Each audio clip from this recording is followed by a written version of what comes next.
As tensions rise between the U.S. and Venezuela, escalating between the U.S. and Venezuela. The U.S. and Venezuela.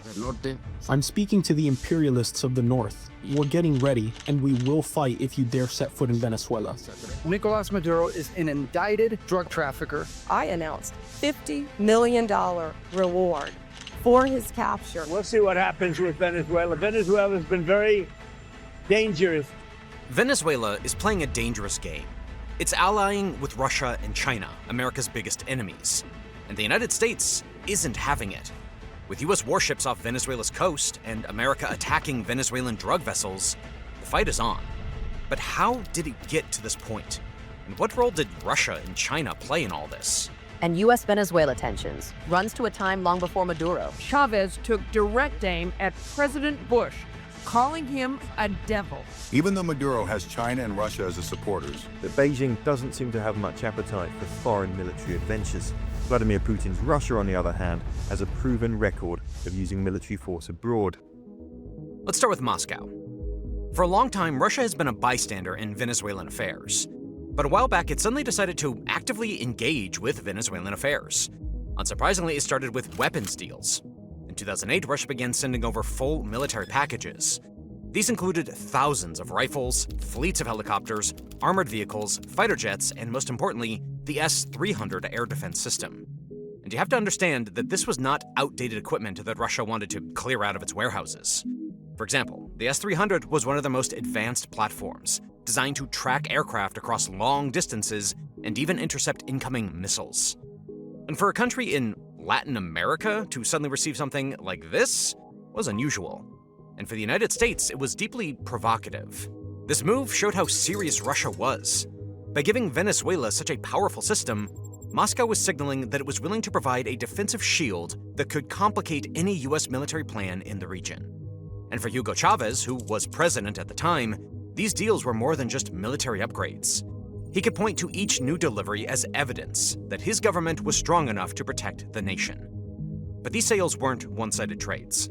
Systems like the S-300 need constant care.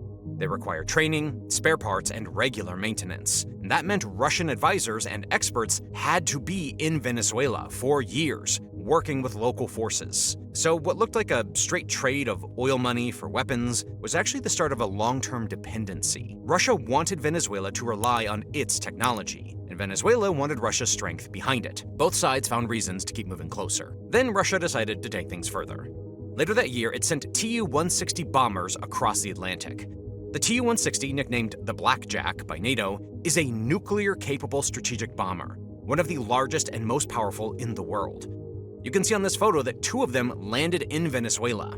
These huge aircrafts sitting on South American runways is kind of unprecedented. And the message was simple. Russia could project power in the Western Hemisphere, something it hadn't done since the Cold War.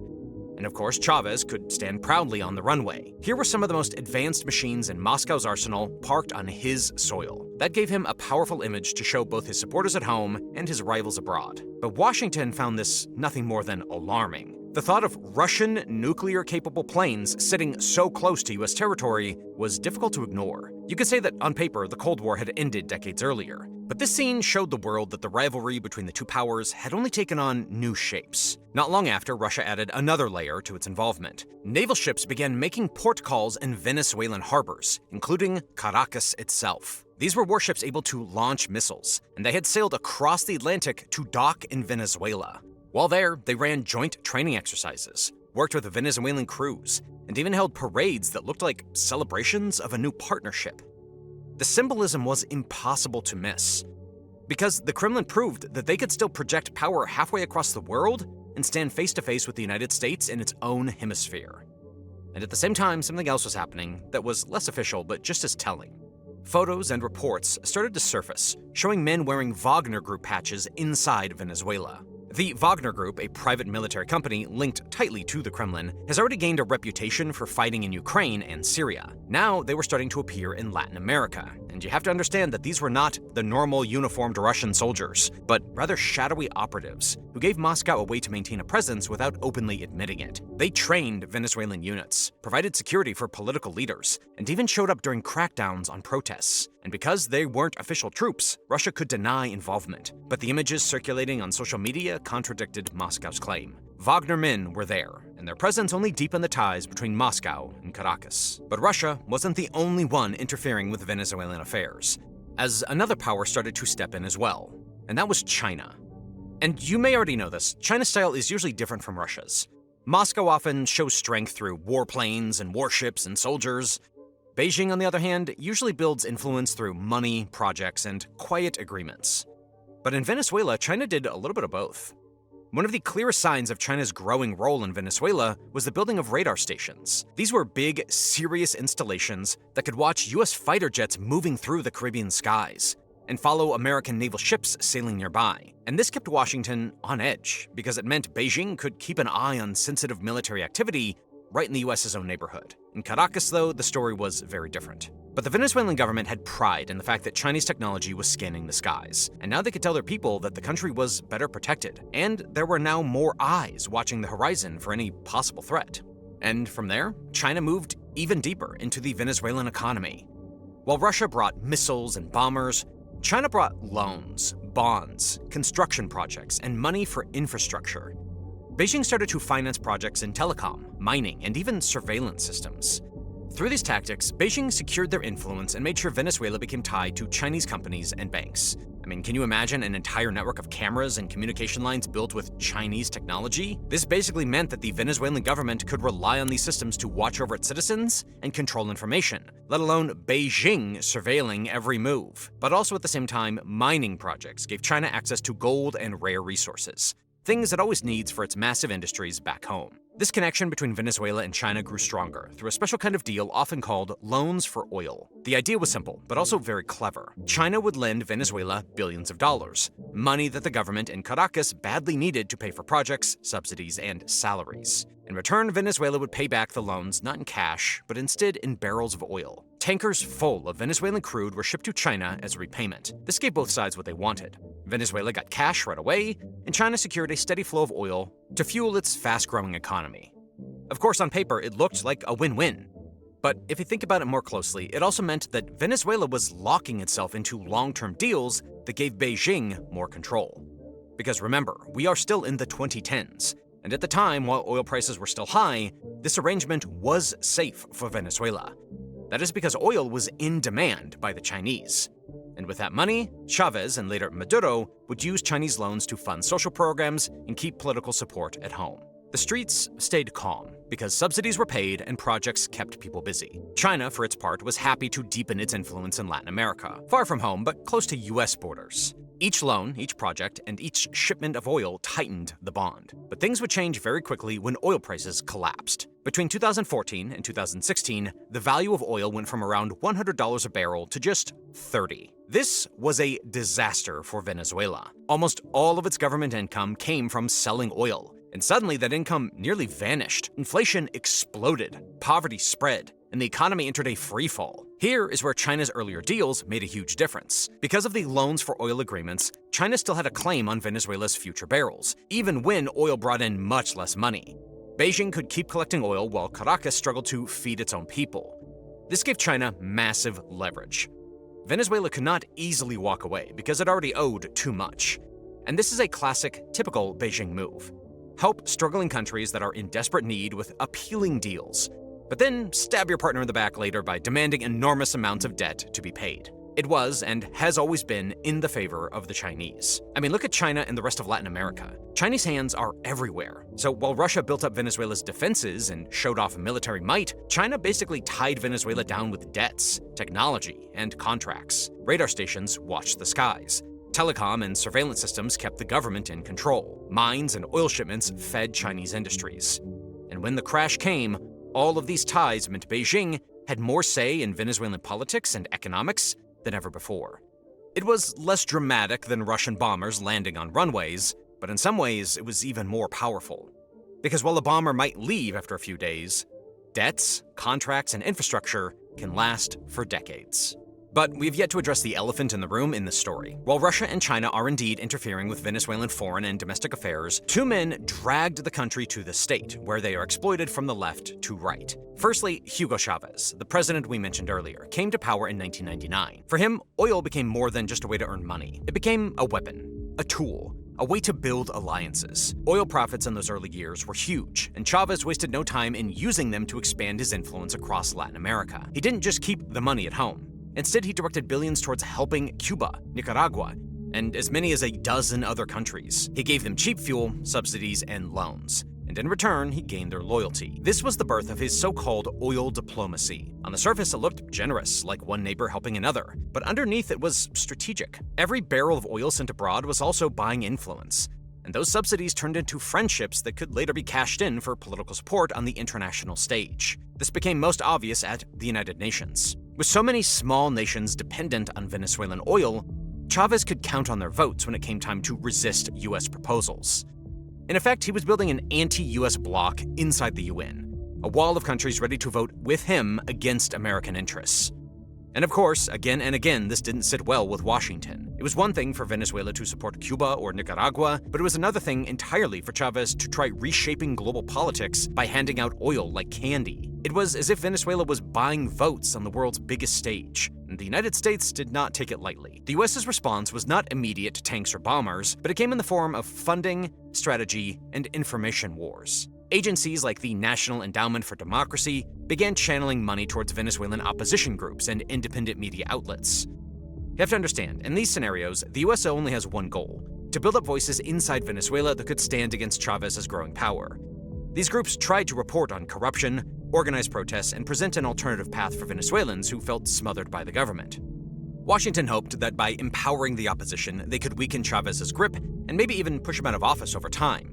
Chavez, of course, saw differently. To him, it was proof that the United States was meddling in Venezuela's sovereignty, trying to pull the strings from afar and control the country like a puppet. And then, in 2009, Chavez made a move that removed all doubt about the direction he was taking. He abolished presidential term limits. Before that change, even a powerful leader like him would eventually have to step aside. But with term limits gone, Chavez could stay in office as long as he kept winning elections. And with oil money flowing, state media backing him, and the opposition weakened, the chances of him losing were slim. Many people inside Venezuela cheered, believing they had a strong leader who would protect them forever. But others saw it as the official slide into authoritarian rule. What was started as a populist movement promising fairness and justice was now turning into a system where power stayed locked in the hands of one man and his circle. At this time, the relationship between Venezuela and the United States grew even worse than ever. It was no longer just a rivalry or disagreement. It became hostile, bitter, and personal.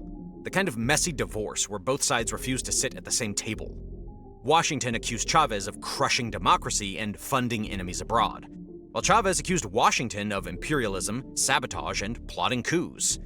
Every speech he gave seemed to carry sharp jabs at the US, and every action Washington took seemed designed to box him in. The tension was so thick that even ordinary Venezuelans could feel it in their daily lives, through shortages, inflation, and the constant drumbeat of propaganda on state television. But Chavez, larger than life and full of charisma, managed to hold it all together until his final years. Then, in 2013, he passed away. He left the country to Nicolas Maduro, the man who had been his loyal follower but did not carry the same energy or charm. And this is where the story of Venezuela entered a much darker chapter, because Maduro inherited not only the presidency, but also the country's deep problems. Because around the same time Maduro took power, the United States was experiencing its shale oil boom. New drilling methods meant the US was suddenly producing massive amounts of oil on its own, which killed Venezuela's most important leverage. As we discussed already, for decades, Caracas had held influence by being one of the main suppliers of oil to the US. But now Washington no longer needed Venezuelan crude. The United States became a net exporter of oil, and Maduro lost almost all bargaining power overnight. To make things even worse, global oil prices crashed between 2014 and 2016, as you know by now. But to put this into perspective, 2/3 of the Venezuelan economy vanished in just a couple of years. That was the reality facing Venezuela. Government programs that had been paid for with oil money suddenly went unfunded. Subsidies dried up. Projects stopped. Poverty spread fast. Inflation turned into hyperinflation, with prices doubling again and again until ordinary people could no longer afford basic food or medicine.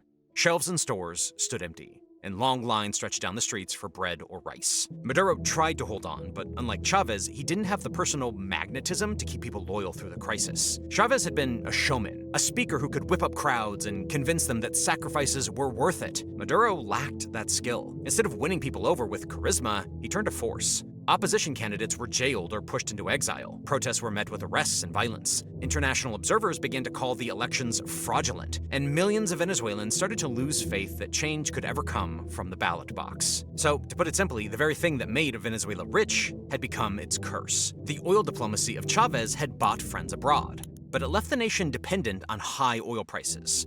When those prices fell, the structure collapsed. The loans from China and the weapons from Russia gave some support, but they also tied Venezuela down with debt, and people were leaving in the millions. Shelves were empty, and the money was losing value almost by the hour. Nicolas Maduro was clinging to power, but his grip was slipping, and the United States decided to push harder than ever before. Washington's strategy was clear. If the economic collapse wasn't enough to bring down the regime, then direct pressure just might. So the US launched what became known as its maximum pressure campaign. This wasn't just another round of angry speeches or limited sanctions. It was a full effort to squeeze the Venezuelan government at every level until Maduro either gave up or was forced out. And one of the biggest steps in this campaign came in 2017, when US prosecutors charged Maduro in American courts. The charges were very serious. They said he was a drug trafficker, someone directly involved in moving narcotics across Latin America and into the United States. To make the point even stronger, Washington put a $10 million bounty on his head. That meant anyone who would capture Maduro and bring him to the US would get a fortune. You might have heard about this at the time because it was huge news. A sitting president was being treated like a cartel boss, with a wanted poster and a price tag on his capture. But it didn't stop there. Sanctions kept getting tougher, cutting Venezuela off from world markets. The last oil sales to the United States were blocked, shutting down what little money was still coming in. For a country that was almost totally dependent on oil, this was devastating. Without US buyers, and with most of the world avoiding Venezuelan crude because of sanctions, the government had almost no legal way to make money. Washington's plan was simple: starve the regime of resources until even its loyal soldiers and officials could no longer be paid. And if they couldn't be paid, maybe they would turn against Maduro. Maduro, though, was not without his tricks. Instead of giving up, he turned to the shadows. Smuggling networks became his lifeline. Drugs crossed borders, often with the help of corrupt officials. Gold was dug out of mines in the south by desperate workers and shipped quietly abroad.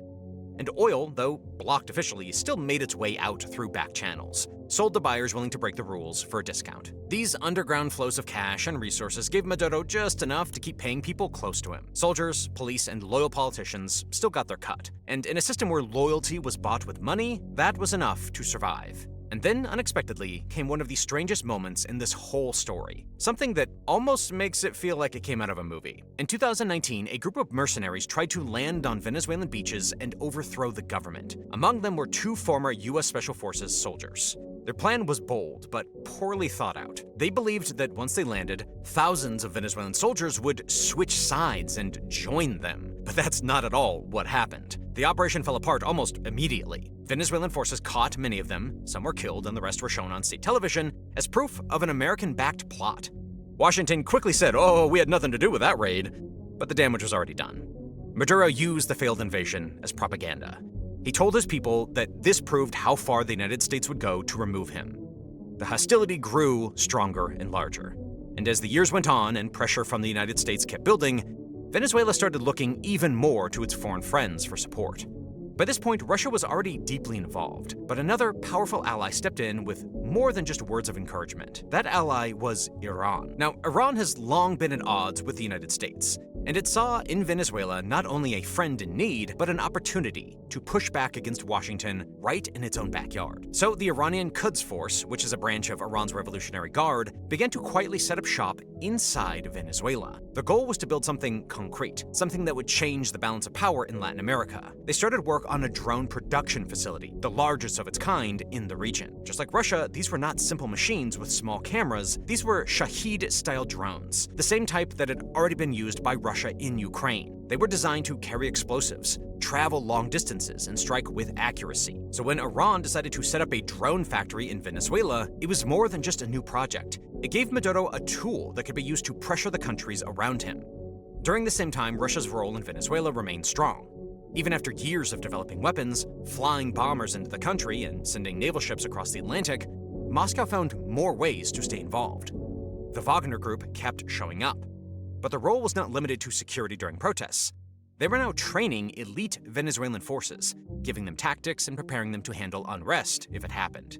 This gave Maduro's government units that were better prepared than before, and it also tied those forces more directly to Russian methods. Each new round of training made the connection between Caracas and Moscow deeper. Taken together, these moves pointed to something larger. It wasn't only Russia helping Venezuela. It wasn't only Iran building up new facilities. It was the three of them, Moscow, Tehran, and Caracas, forming a triangle of cooperation. Russia offered weapons, training, and political support.